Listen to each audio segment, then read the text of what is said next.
Let me elaborate on this. I'm so glad you asked this, and I want to explain for the people that are kind of confused by what you mean with this. So personally, when I hang antibiotics, I like to initially set up a primary line that's connected to normal saline, LR, whatever fluid you tend to use at your facility. And usually I will run this IV fluid at maybe 3 milliliters an hour, 5 milliliters an hour, sometimes 10. It really depends. And also at my facility, you have to have an order to run these. They're so-called TKOs, or to keep open. It's this very slow rate of IV fluid that goes into the patient, but technically you're still administering fluid to a patient, even if it's only running at 3, 5, 10 milliliters an hour. So I set up my primary tubing running at 5 milliliters an hour, and then I will actually use a secondary tubing to hang my antibiotic.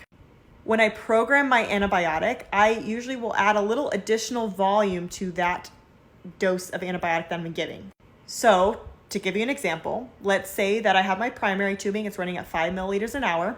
Then I hang my secondary antibiotic tubing, which let's say there's a bag of 100 milliliters. Instead of programming the volume of that secondary bag of only 100 milliliters, I may program it at 115 or 125 milliliters. And the reason why is because there's about 25 milliliters of fluid in your IV tubing. And so if you give 100 milliliters of that volume that's in the secondary bag, you're still going to have about 25 milliliters left of that antibiotic in the tubing.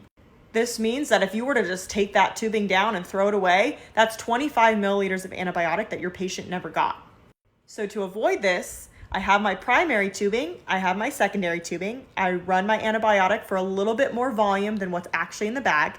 So that way the whole antibiotic flushes through, and then on my pumps, it automatically will switch back over to the primary tubing and pump through that 5 milliliters an hour. So that way the line is staying patent, it's running, I can hang multiple antibiotics off of that same primary line, and I never have the issue of my patient not getting their full antibiotic dose.